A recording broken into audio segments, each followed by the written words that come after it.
If you took chemistry, you will remember electron orbitals and how they represent an area of space around a nucleus that you are most likely to find the electron, rather than, say, the Bohr model, where the electrons were in neat circular orbits. You may recall the different orbital shapes, including S, P, D, and F, as spheres, donuts, and dumbbells. Have you ever wondered how exactly scientists figured out these strange shapes and the probabilities they represent? Now, according to Heisenberg's uncertainty principle, it is impossible to know both the exact position and velocity of an object because everything in the universe acts as a wave and a particle. This is why we measure position in relation to probability. We cannot know for sure where a particle resides, but we can determine areas where the likelihood of finding a particle is higher. To do this, we use wave functions. While wave functions might look like any normal function, they measure very different things. On the horizontal axis is distance, or the position of the particle, while the vertical axis describes the probability of finding an object at a certain distance.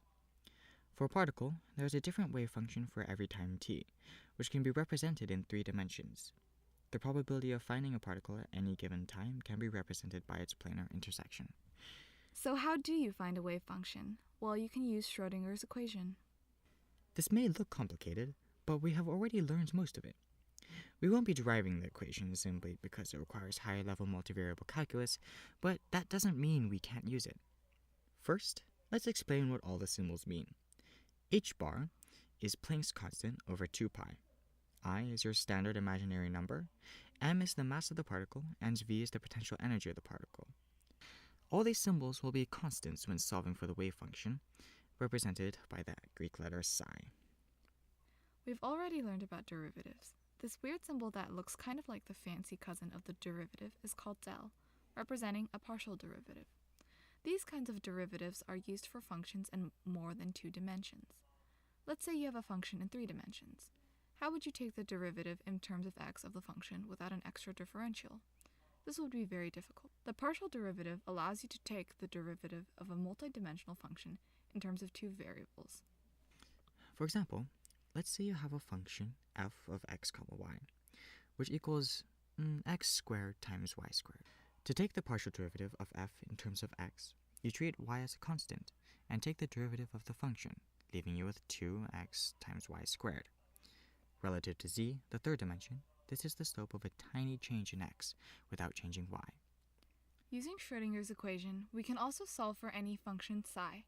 The general form for any wave function is a times e to the I times kx minus omega t. Finally, we can use the wave function to find probability.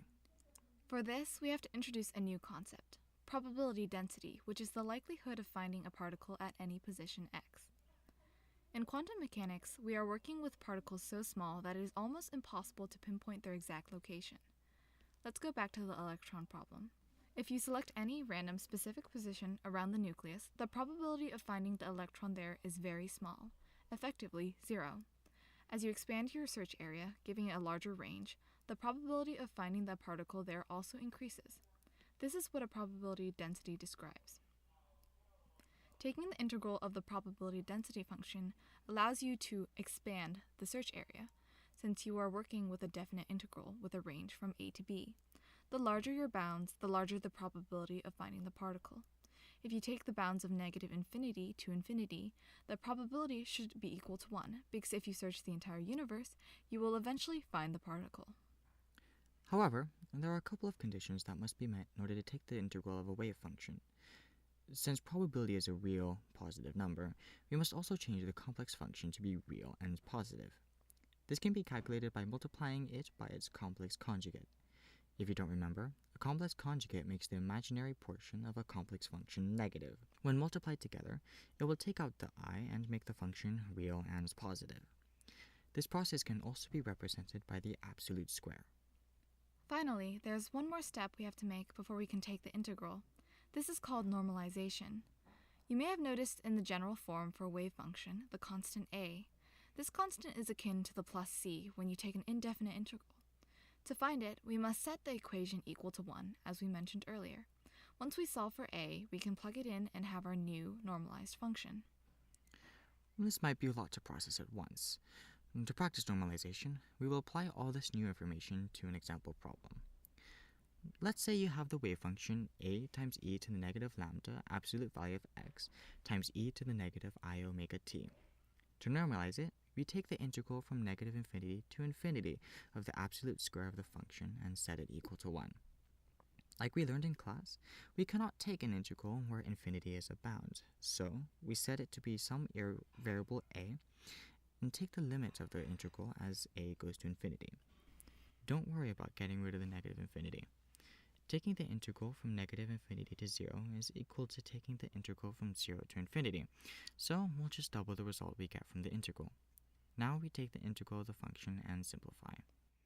This gets us a squared times e to the negative 2I omega t all over 2 lambda.